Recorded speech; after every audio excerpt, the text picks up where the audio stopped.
Brokehaven Lighthouse by M.r.cosby.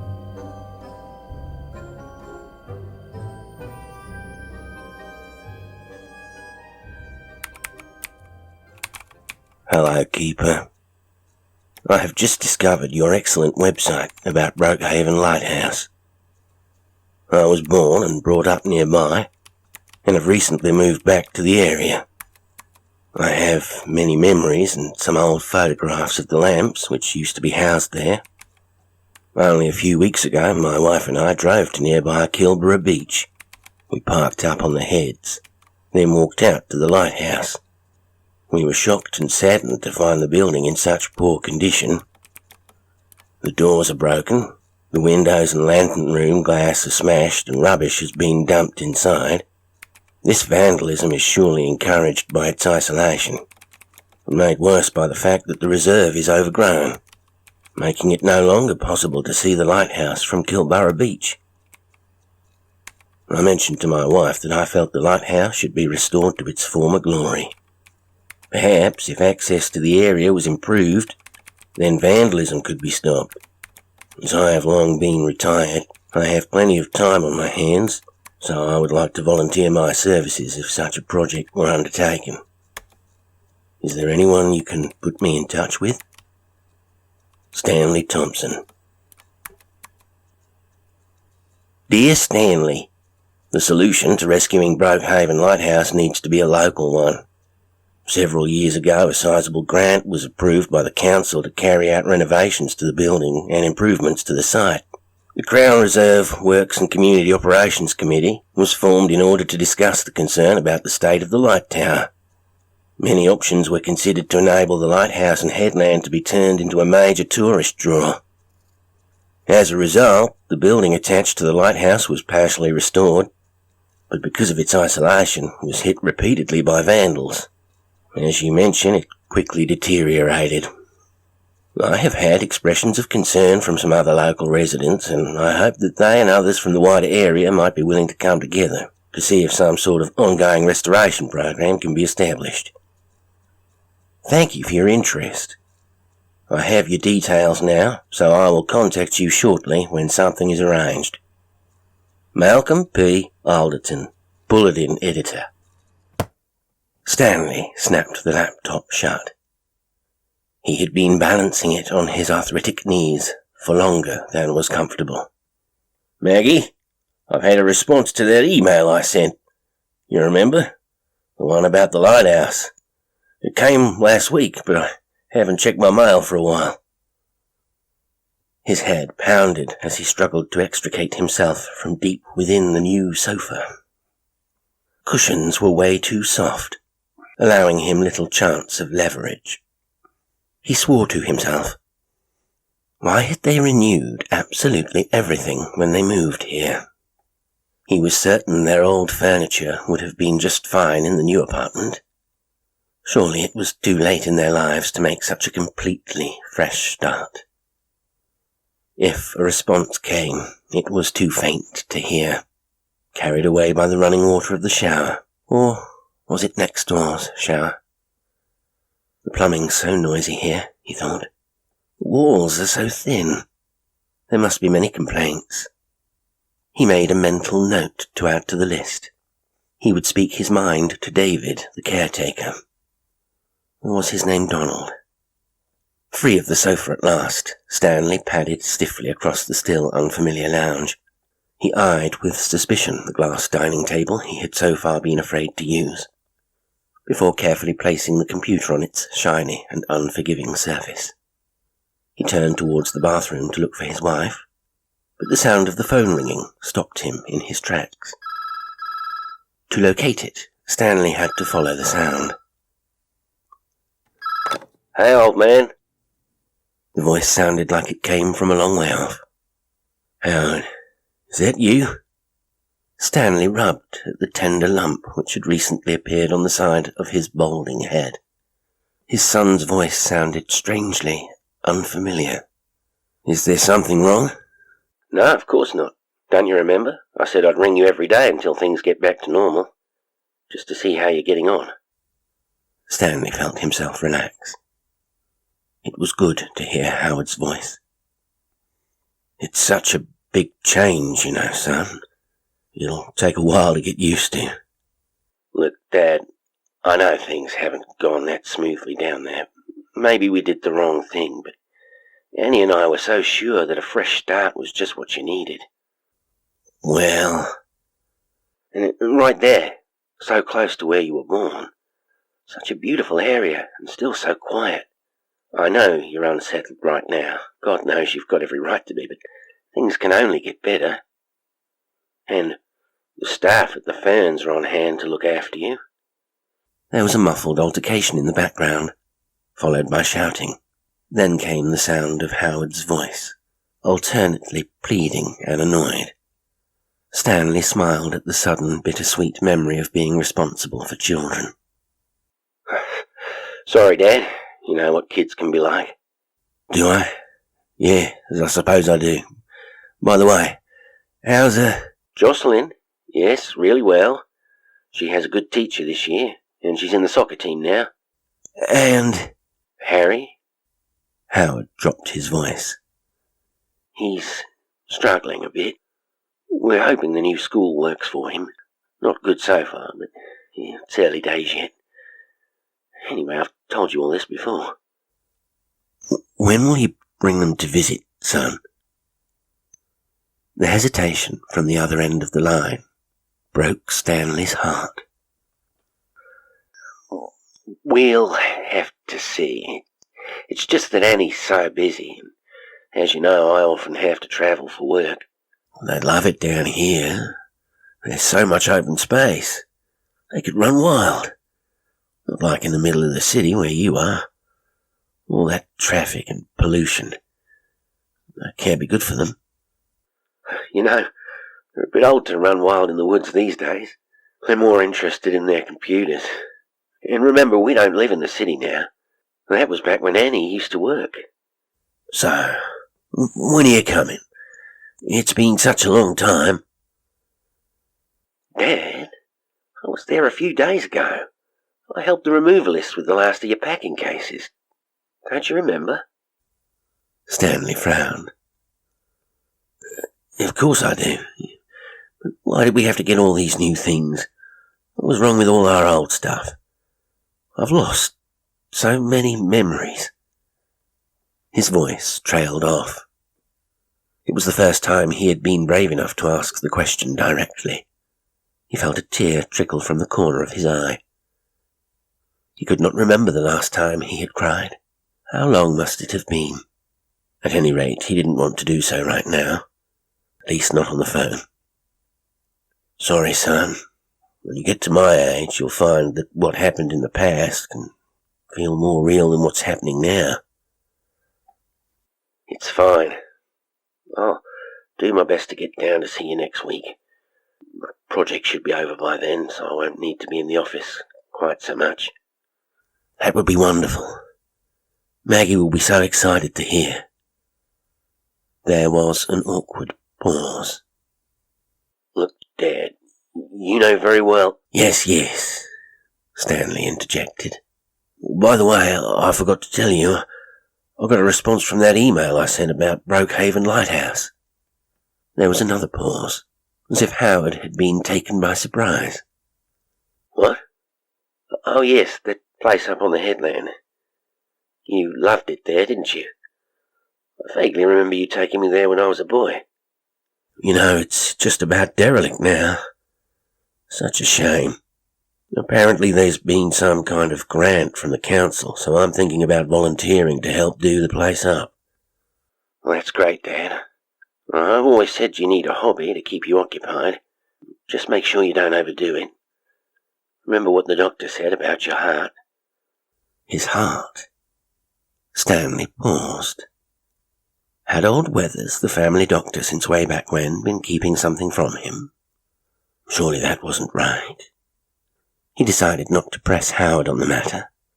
There was no point in hearing such unwelcome news, especially at Stanley's age. I'll see what Maggie says anyway." There was a sharp intake of breath at the other end of the line. He mumbled his goodbyes over the top of his son's objections, then replaced the receiver. Stanley tucked the newspaper under his arm. The sun blinked at him before bursting out from behind thick cloud cover as he struggled up the steep driveway from the mailboxes by the road. With the effort, his hands felt warm for the first time on that chilly autumn morning. By the time he got back to the foyer of the apartment building, he had ripped open the official-looking envelope. He didn't hear the caretaker say good morning as he passed the reception desk. He only noticed when Donald, or was it David, stooped to pick up the crumpled envelope that had fallen from his stiff fingers. Stanley entered the mirror-panelled lift, pressed the button for the first floor, then unfolded the letter. As the mechanism jerked into action, he began to read. Minutes of the Brokehaven Heads Lighthouse Steering Committee meeting held on Monday 28th of March 21 in Committee Room 3, City Administrative Centre, Boundary Road, Nullingham, commencing at 4:15 p.m. The following members were present: Councillor Black, Chairperson; Malcolm P. Alderton, Social Committee; Councillor Bloom, Willie Arnold, Aboriginal Land Council; Kelly Foyle, NCSC; Shelley Hancock, MP; Patrick Wiley, Marine Rescue Nullingham; Sue Howard, Kilborough Beach Association; Robert Clifford, Lighthouses Australia; John O'Halloran, Coastline Register; Frank Gollingham. Minutes of the previous meeting. Resolved on a motion of Mark Ardle. He skimmed quickly over most of the report. However, near the end was a paragraph which took his eye. Recommended that Council consult with Nullingham Council Social Committee and also interested parties that express an interest in the proposed restoration and protection of the Brokehaven Headland Lighthouse, with the aim of finding a volunteer to live in the keeper's cottage for an extended period while the renovations take place. The motion, upon being put to the meeting, was declared carried. There being no further business, the meeting concluded, the time being 5:38 p.m. Councillor Black, Chairperson. At the foot of the last page, there was a neatly handwritten note. Hi Stanley, I hope this is of some interest. If you're still looking to help with the renovations of Brokehaven Lighthouse, there will be a meeting of volunteers at the site at midday on Monday the 23rd.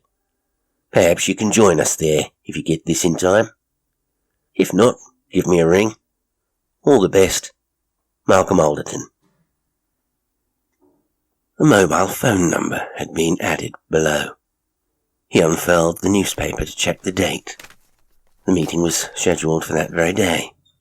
His mind raced with the possibilities. Stanley shuffled along the corridor towards the apartment. He stuffed the letter into his jacket pocket with unsteady hands. In his excitement, it took him several minutes to find his keys. By the time he had let himself in, filled the kettle and placed 2 cups on the draining board, he had decided exactly what he wanted to do. He couldn't offer much help in the way of genuinely hard work, but he could at least volunteer to stay at the lighthouse whilst the renovations took place. Living conditions would be basic at best, so there could be no question of Maggie joining him. He wondered what she might make of the idea. How long ago was it that they had last spent a night apart? Stanley poured the tea and took the cups through to the lounge. He placed them carefully on the coffee table, with his wife's cup on the left, just as he always did. He looked around. The apartment seemed much tidier than usual. Where was Maggie's knitting? Her paperbacks, usually strewn all around. In fact, the new bookshelves stood empty. Perhaps they had not finished all the unpacking yet. He pulled the letter from his pocket and went in search of his wife. Darling, this just arrived. I might be able to help out with the renovations up at Brokehaven after all. He was greeted by silence, apart from the muffled echoes of his own footsteps on the cold marble tiles, as he searched the apartment. When he entered the bedroom, he smiled with relief as she walked towards him, holding something out for him to see. Then he realized it was his own reflection in the mirrored wardrobe doors. Of course, On Mondays, Maggie was driven by a neighbour to a book club meeting over lunch at a cafe in Nullingham. She's always got her nose in a book. He supposed she must have left the apartment while he was collecting the mail. Or had it been when he emptied the bins earlier on and taken the back stairs down to the garage? This arrangement with the book club had begun as soon as they had moved in, and had instantly become part of Maggie's new life. At first he had assured her that the book club was a good idea, a good way to make new friends with others who shared her obsession. Now, however, he felt left out. The apartment felt so terribly empty without her. How long had she been gone? His eyes automatically searched for his alarm clock, usually positioned so precisely on the edge of his bedside table by Maggie. It was not there. Surely it must have been there that morning to wake him as usual at 7 sharp. But try as he might, he could not remember. Stanley tidied the bed. It was so unlike Maggie to make her side, and not his. She had certainly been a little distracted recently. Not quite herself. Perhaps she had been as unsettled as he was by the big move. Still, he thought, if Howard and Annie could bring the children to visit, it would create a welcome distraction for them both. A door slammed. Stanley called out his wife's name as he rushed through to the lounge. He was just in time to see the newspaper flutter as it fell from the coffee table to the floor. He must have forgotten to close the front door. It had swung shut in a draught. An impulse made him pull the door open and look down the corridor towards the lift. It was empty, yet he sensed that something was wrong. There was no noise at all. Not the usual sound of next door's TV set, nor the ever-present whirring of the lift, nor even the rumble and hiss of the plumbing which invariably echoed throughout the building. He used Maggie's footstool to prop the door open, then ventured along the corridor, paused right outside their neighbour's door, listening. He inclined his head slowly until his brow almost touched the wood veneer. All he could hear was the beat of his own heart. Stanley looked at his watch. It was showing 11:15. If he was to get out to the lighthouse in time, he would have to hurry. It was at least half an hour's drive, followed by a fair walk. Maggie would not be back until late afternoon at the earliest. Prospect of being at home on his own for hours did not appeal to him. Back in the apartment, Stanley retrieved his mobile phone from the top drawer of the new sideboard. Perhaps he should phone Malcolm Alderton to say he might be late. He tapped the number in, but there was no sign of a connection. The network coverage was really not so good away from the city. Annoyed, he tucked the phone into his trouser pocket, then picked up his winter jacket from the stand behind the front door. At the last moment, he remembered his cup of tea. He drank it in one go, emptied Maggie's cup down the sink, rinsed them both out, then placed them upturned on the draining board. Maggie never liked to come home to a mess. Clouds hung low and the day darkened despite the hour as Stanley drove east towards the coast. Once clear of Nullingham, the narrow road widened, then transformed into a dual carriageway. Houses were few and far between, nestled beyond deep stretches of waste ground, obscured by rusty abandoned cars, waiting to be subsumed by the earth. Stanley shivered, then tried in vain to adjust the sluggish air conditioning in the old Subaru. He couldn't remember the last time he had tried to get heat from it. Eventually, he turned the unit off, then reached across to the passenger seat to pull his jacket across his knees. He had forgotten how cold it could get this far south. All he could find on the radio was talkback, fading in and out from a wall of static. He left it on low, for the company at least. As Stanley crested the top of a hill, the steely expanse of the ocean appeared before him, darker even than the sky and pock-marked by white horses. A violent gust of wind buffeted the car, and the first of the rain scattered across the windscreen. The steering wheel writhed in his hands as the suspension went light. The Subaru squirmed across 2 lanes and almost slid into the ditch beside the road before Stanley managed to regain control. The danger passed once he reached the more sheltered downhill stretch. That was close. Thankfully, there was no other traffic around. For the first time, it struck him as unusual that he hadn't seen another vehicle on the road since leaving Nottingham. Perhaps the weather had kept people at home. Stanley swiped the brittle wand on the dashboard to operate the aging, recalcitrant wipers. They did little more than smear the windscreen, but he knew, given time, his view would clear. By instinct, he reached out to hold Maggie's hand, to reassure his wife that all was well. She had always been a nervous passenger. He thought of the drive home from the country hospital 40 years ago.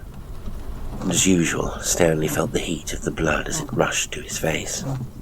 That morning Maggie had been in the back seat, nursing their newborn first child, Keith, in her arms.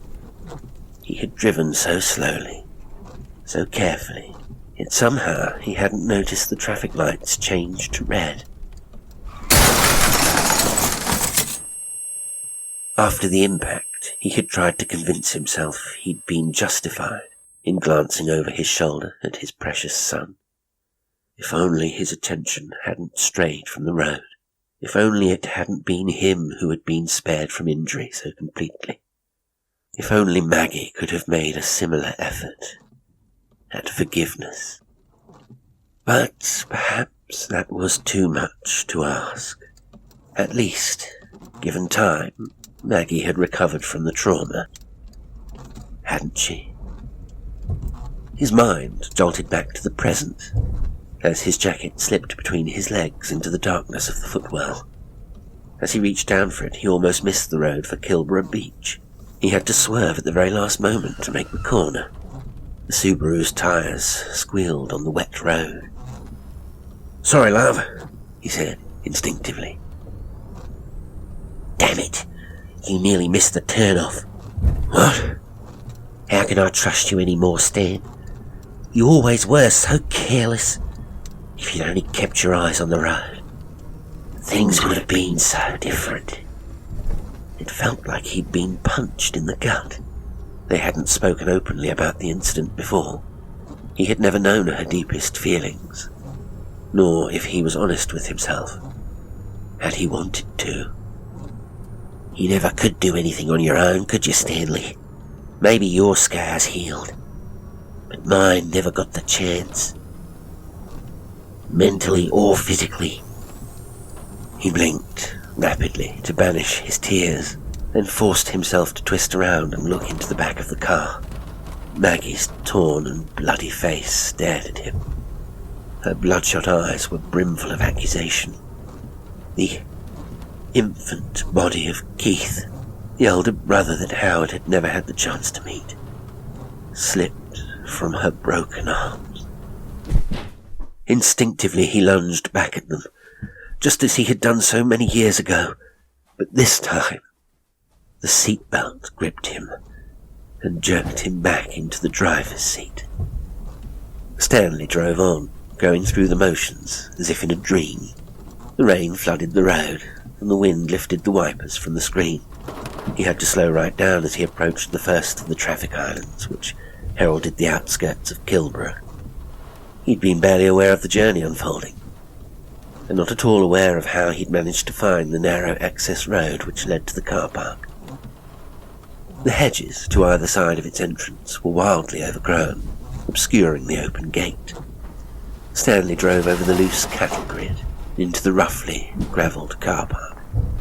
The Subaru's suspension groaned as it bounced through potholes filled with rainwater. There were only 2 vehicles in the car park.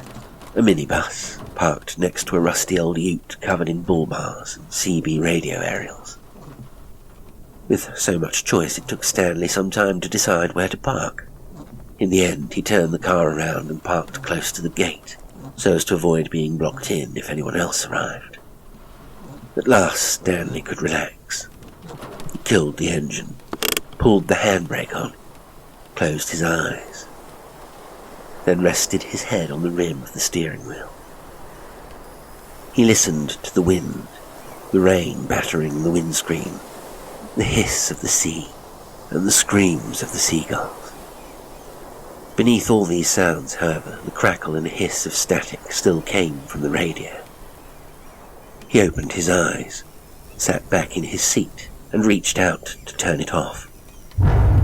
"You'll never be rid of me."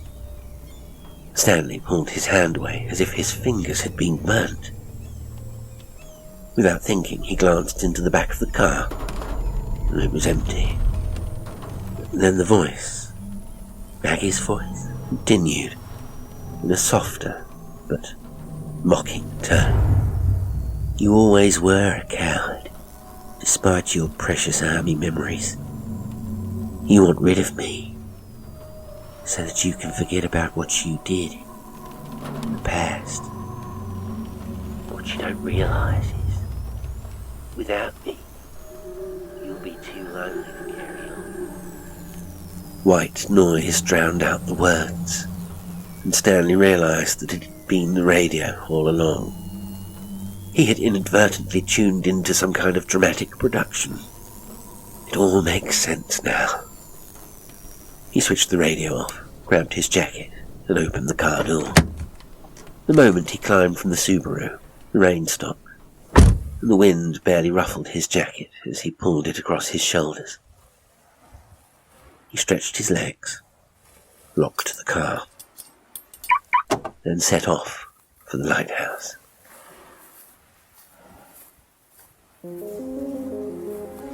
Stanley shivered as he made his way along the lonely track out to the peninsula. The sudden stillness had been welcome, but emphasized just how cold it was. The hems of his trousers were already soaked through, despite his best efforts to avoid the puddles. He looked at his watch. It was almost midday. At least, Stanley thought, there's only one path. If the others were to leave the lighthouse before his arrival, he would meet them as they made their way back down to the car park. The gradual climb up to the gum trees on the headland made his thighs burn and his chest heave. He was grateful to be able to take a break by sitting on a sign which pointed the way to the lighthouse. Its message, he noticed sadly, was barely legible beneath sprawling graffiti. He waited for his breathing to return to normal. Eventually, a few spots of icy rain and his even colder hands encouraged him to continue his journey with renewed purpose. Once he had passed through the dense bushland beyond the trees, the going became easier. On the downhill stretch towards the rocky and isolated bay, Stanley realized he was picking his way gingerly between the very tree roots he had skipped around and jumped over so many years before. He waited in vain for the satisfying sense of nostalgia the landscape should bring. On such a cold and grey day, however, his mind would not settle. He was far more concerned about the figure standing on the trail ahead of him, staring out to sea. Stanley's stride faltered as he approached the stranger. The man turned towards him. There was something familiar in his swarthy, weather-beaten face. Something unwelcome. "G'day, mate," the man said. It would have been absurd to walk by without responding, or to turn and run. When was the last time he had tried to run? So he stood his ground and did his best not to flinch under the other's gaze. He forced a nod and a smile. "Hope the rain stays off," Stanley said. "The little buggers out there don't care." With a sweep of his arm, the stranger indicated the expanse of sea, the fish within, and the tangle of fishing equipment spread across a few rocks. "Not much luck earlier on, but I reckon this Avo should be better." As he turned and stared back out to the horizon, distracted for a moment, Stanley took the opportunity to continue on his way. He crept past, taking as wide a berth as possible. As he did so, the stranger turned on his heel and reached out and grasped his elbow. Stanley looked down at the wrinkled and weather-beaten hand on his arm. "On your way up to the lighthouse?" I don't see what that's got to do with... The grip tightened on Stanley's elbow. A fair few fellows went up there an hour or so back, the stranger said. I suppose you'll be seeing them if you go on up there. They told me they're looking to do the place up. About time too, if you ask me. The place attracts nothing but trouble these days. It was pointless for Stanley to deny it. After all, where else would he be going? Well, yes, as it happens, I am on my way to the lighthouse. I'm going to see if I can help out with the restoration. I'm late, so I can't stop and chat, I'm afraid. As soon as the hand dropped from his arm, Stanley jerked away. It was nice to meet you, he lied. Good luck with the fishing this afternoon. I saw you along here a week or so back. Stanley froze. You had someone with you. Your wife, was it? If you don't mind me asking. Stanley now felt angry as well as frightened. The stranger gazed out to sea, shielding his face from the sporadic raindrops with the hand that had so recently gripped Stanley's elbow. The lowering cloud was threatening a storm. Well, that's my business and nobody else's, Stanley said. I must get going. The weather's closing in. There's not much goes on around here I don't know about, the stranger said. He turned his head slowly and looked directly at Stanley for the first time. There was a look in his eyes, as if he expected Stanley to show some sign of recognition. The edge of his mouth curled upwards in a cruel way. You came back down the trail a few hours later. I don't see it's any of your business. On your own. They looked at each other in silence. The first gust of wind Stanley had felt since leaving the car whipped his jacket open.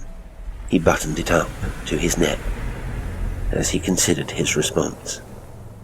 My wife felt uneasy up at the lighthouse, so she left before I did. In any case, she finds it difficult to walk at my slow pace. You must have noticed she's a fair bit younger than me, much more active. Stanley paused. He tried to focus his mind on the events of that day, but something was missing. Had Maggie really left before him? He couldn't remember. All he knew was that they'd had some kind of argument. It was important to get the facts straight. Why did he feel the need to justify himself, least of all to this rock fisherman, whom he had never knowingly seen before? His mind was a muddle. Stanley walked away. The stranger spoke again, but his words were stolen by the wind, so Stanley kept going without looking back. He didn't stop until he had climbed the steepest section of the track and reached the headland. Here the ghost gums were stretched out taut by the prevailing wind, arched over the mess of thick undergrowth. The trail was thrown into heavy shadow. Stanley turned and looked back down to the bay. The stranger sat on the rocks, gazing out to sea, surrounded by his fishing equipment. As Stanley entered the small clearing which surrounded the lighthouse, he experienced the familiar sense of isolation which had been such an important part of his childhood. Back when the light had been operational, the headland had been kept clear to ensure it was visible from way out to sea.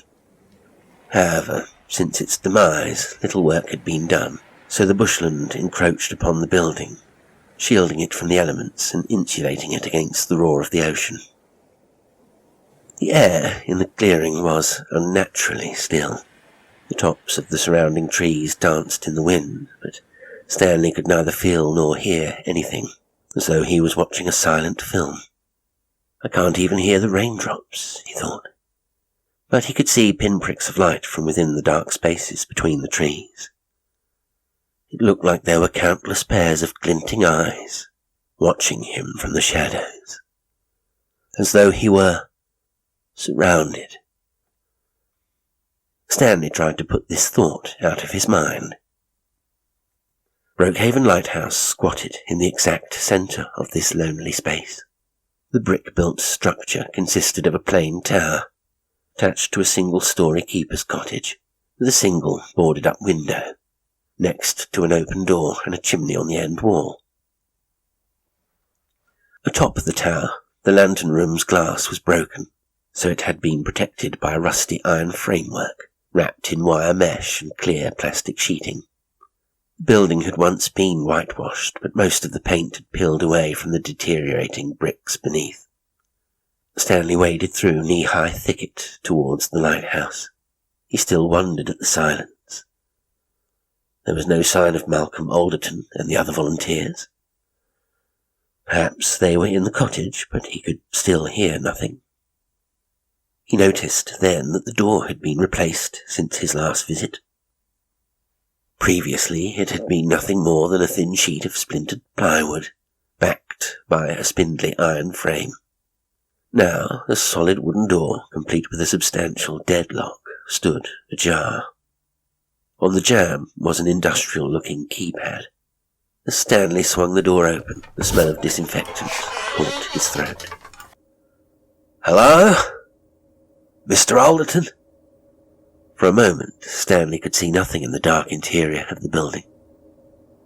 Once his eyes had adjusted and he could make out the familiar shape of the room within, he stepped inside. Cracks of cold grey light from around the edge of the boarded-up window illuminated the rough, neglected cabinetry of the kitchen area. He looked around. A sink had been newly installed beneath the window. The plumbing must have been replaced, as water was dripping soundlessly from a tap onto its shiny surface. Graffiti still covered the walls, but the place had been cleared out and scrubbed clean. There was no sign of the piles of old newspapers, beer cans, and broken glass that used to make the place so hazardous. Stanley squinted at the fireplace. The open grate was piled high with combustibles, twisted pieces of newspaper, torn items of clothing, even what looked like old paperback books, all topped off by a few substantial logs, ready to light. 2 camping chairs stood facing each other in the centre of the room. It was only then that he noticed the movement from the far corner. A figure was bent over in front of a small door, struggling with the lock. Stanley cleared his throat as noisily as he dared. "Excuse me," he said. "Mr. Alderton, is it?" There was no response. Stanley walked across the room, then reached out to touch the other on the shoulder. "I say, are you—" At Stanley's touch, the man jumped up, then spun around in alarm. His face was covered in a sheen of moisture, despite the chill in the air. "I'm so sorry," the man said. He reached up to a small plastic device behind his ear, almost but not quite hidden by his wiry grey hair. "I don't hear too well, I'm afraid. I'm always having to adjust this thing." A high-pitched whistling sound pierced the stillness, then faded away. "It's quite all right. I take it you must be Mr. Thompson. Stanley, isn't it?" Stanley nodded. He grasped the hand extended towards him.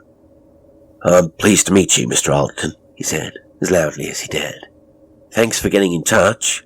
I'm most eager to help out with these renovations."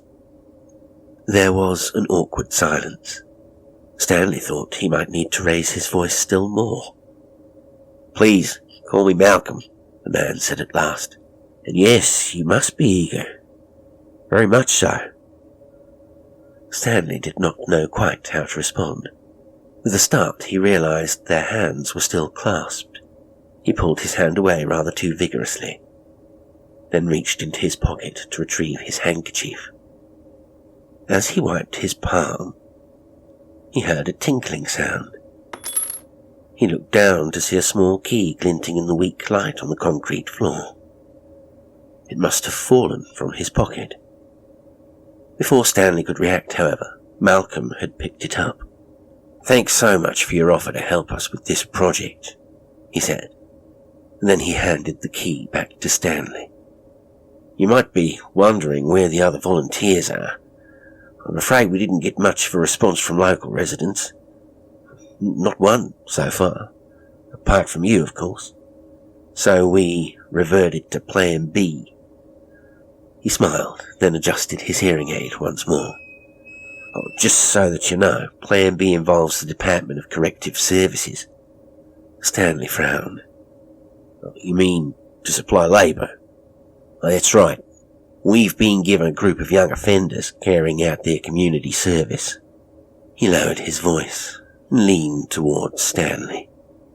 Just between you and me, they're a mixed bunch. Most of them ain't much use. Can't blame them, I suppose, although you'd think they'd be happy to get outside into the fresh air. By the way, did you see any of them on your way up here? I do hope they haven't wandered off into the bush again. Stanley thought of the glinting eyes he thought he'd seen in the shadows between the trees, but he could not be sure.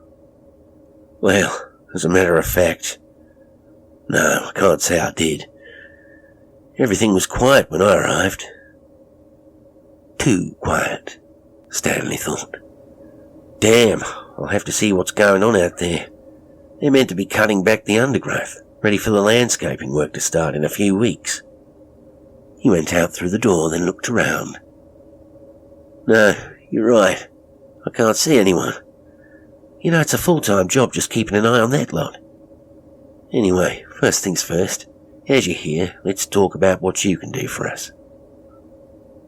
Back inside, he steered Stanley by the arm across the room. They sat down, facing each other on the camping chairs. Stanley swallowed hard. He was as nervous as he could ever remember. Well, as I mentioned in my email, I'm very fond of this lighthouse. I have wonderful memories of my father bringing me up here when I was a youngster. So if I can help in any way, I'd be delighted. Malcolm nodded. I'm sure you've noticed the work we've done so far. The place is quite livable. We've got water, for a start. He nodded at the sink. Luckily, we got permission from the council to sink a borehole round the back. I've just finished attaching the lock to the new door, so for the first time in years, the place is secure. And there's also a brand new gas camping stove in the cupboard by the sink. We haven't got electricity yet, though. That's what I was going to ask you about. Fire away, Stanley said, gaining confidence. Ideally, what we need is someone to be living here while the power is connected. Cables will need to be laid, a fuse box installed and sockets fitted. Apparently it'll take a good few days. I can't spare the time away from the office, so we need someone to be on the site to allow access to the building and keep an eye on things. A kind of caretaker, you could say. It was more than Stanley could have asked for. I'm happy to help. Living in will be no problem. You sure? It's a bit basic in here. Although as you can see, we've cleaned up the bunks over there and we've replaced the mattresses. There's new linen too. I'm really looking forward to it. The whole thing reminds me of my army days. It'll be an adventure for me. By the way, Stanley, you mentioned your wife in the email.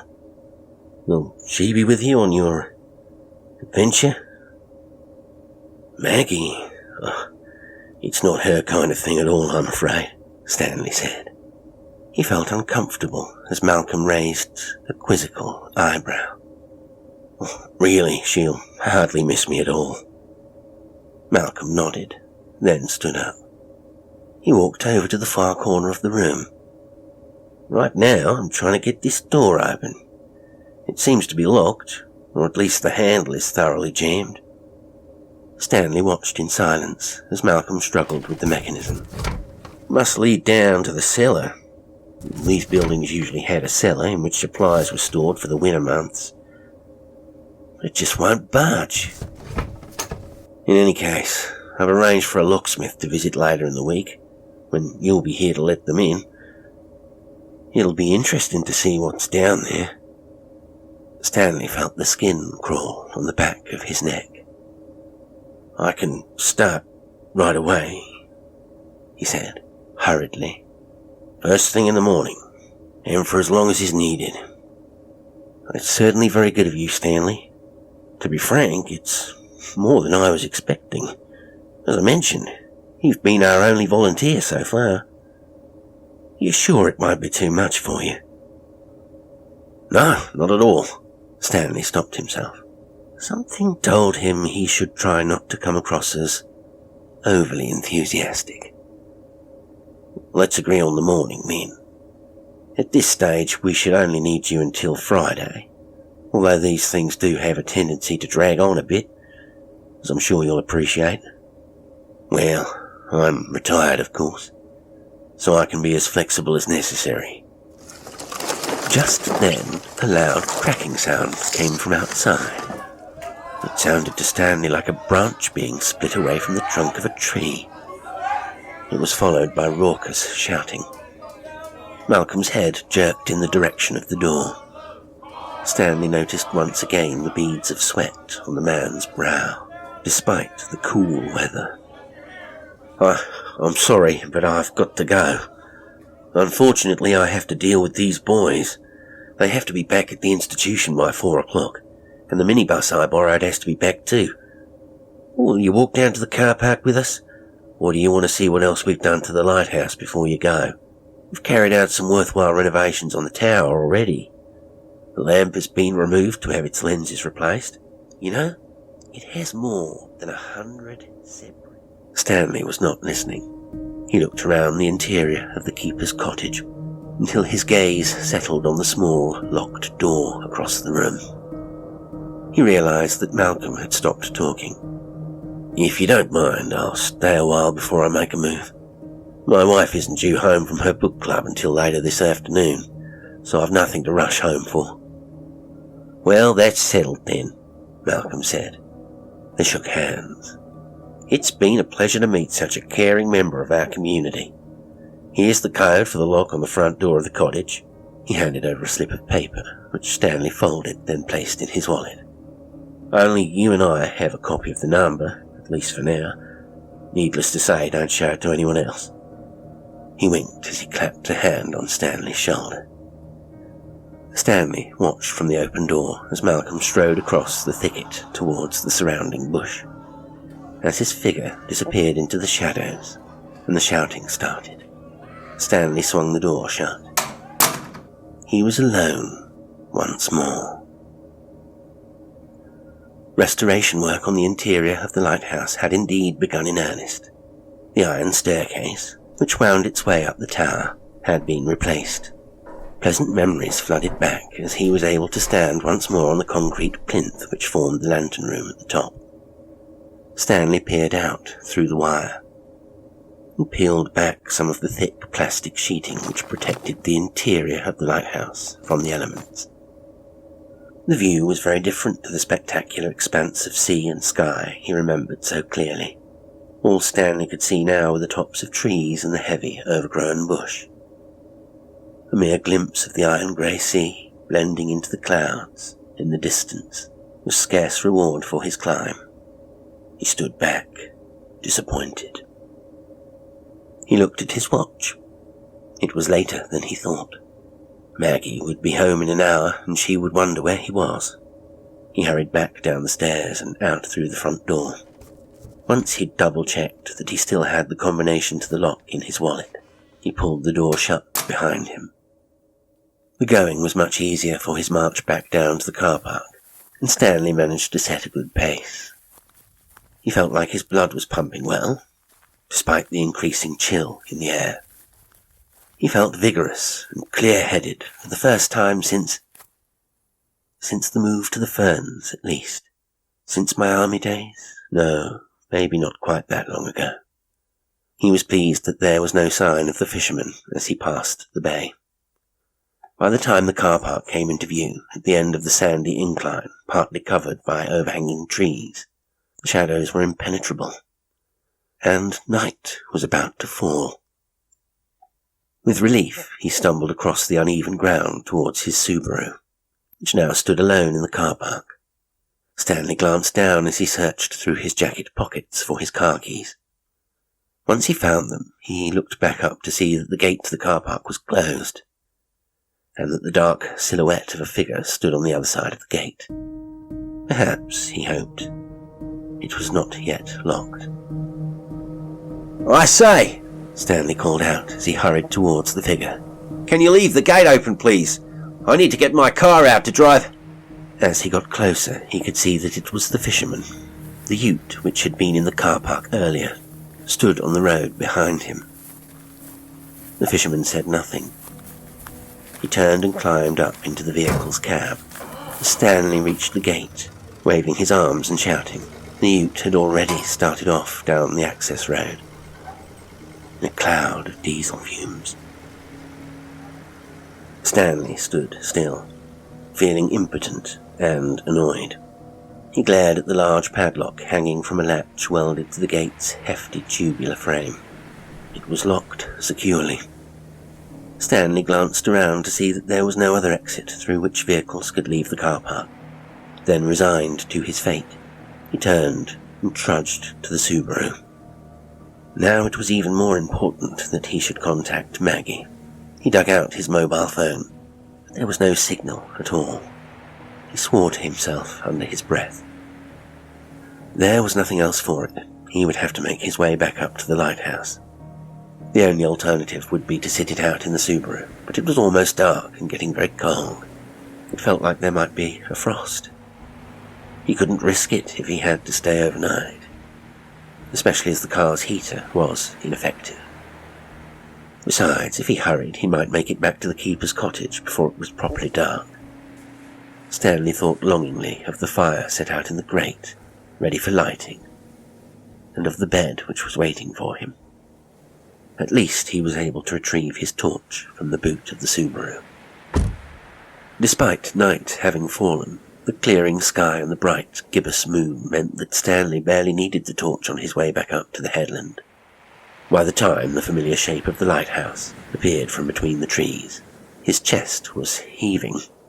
He had long been reduced to a mere shuffle along the trail. Not far to go now, and I'll be home. After he had shuffled into the clearing, he stopped and waited for his breathing to return to normal. Once the sound of his heart pounding in his ears had subsided, the silence was as complete as it had been earlier on that day. But something had changed. Smoke now swirled from the chimney at the end of the building, wafting against the clear sky, making the stars glitter. Stanley was puzzled. Surely the fire had not been burning when he left. Someone must have entered the lighthouse while he was away. Yet Malcolm had assured him that no one else knew the code number. Summoning all his courage, Stanley approached the door to the cottage. He pulled the piece of paper from his wallet, checked the number, then punched the sequence into the keypad. "Hello? Anyone there?" he shouted as he opened the heavy door. The cottage looked and felt different. Its warmth welcomed him with open arms. The graffiti on the walls was no longer visible in the flickering, uncertain light from the fire. The bottom bunk on which the new linen had recently been piled was freshly made up. One of the chairs had been positioned as a bedside table.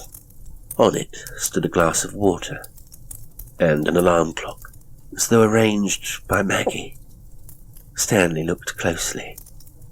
It looked like his own alarm clock, the very one that was missing from his bedside table that morning. His head spun. The fire popped and crackled, making him jump. Glowing logs shifted and almost toppled from the grate, sending sparks onto the concrete floor. Stanley crossed the room to tend to the fire. If he had to stay for the night, he would need to keep warm. Beside the fireplace was a stack of firewood, a pile of books, and some old newspapers. The poker was leaning against the fireplace, so he used it to push the log back into place. The paperback within the pile of kindling was merely charred at the edges. Its cover flipped up, then it caught light. Before the rest of the book followed suit, he saw his wife's name, written in her familiar scrawl on the folio page. He looked at the other books by the fireplace and realized with a shock that he recognized all their covers from the bookshelves back in the apartment. Stanley did not feel the poker falling from his hand. His heart raced, and his breath jumped into his throat in bursts. He remembered the comment his son Howard had made about his heart, and he feared that each breath might be his last, that he might die here. He clutched his chest and collapsed onto one of the camping chairs. Eventually, his heart settled, letting him breathe normally once more. What had happened here? He looked into the corner of the room at the cellar door. Sweat seeped into the corners of his eyes. The room was far too warm, and his head ached. He tried to haul himself from the chair, but his limbs felt so heavy that he only succeeded in slumping further down into its clutches. As he fumbled the mobile phone from his pocket, the key tumbled to the floor for the second time that day. Stanley could only watch as it glinted in the firelight. He tried to reach out, to pick it up, but every movement had become a struggle, forcing him to conserve what little strength he had left. With shaking fingers, he tapped his wife's number into his phone. The display showed there was no signal, yet after a pause, he heard the faint but unmistakable ringtone of Maggie's phone. From somewhere behind the small wooden door leading to the cellar. In desperation, he pressed the phone to his ear. The ringing stopped abruptly as the phone was answered.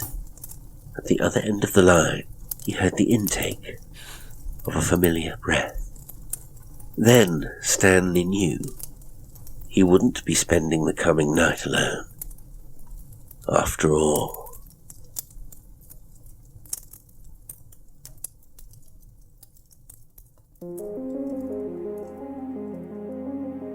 Today's story was Brokehaven Lighthouse by m.r.cosby. It was read by Jasper Lestrange. Thank you very much for listening, and until next time, sweet dreams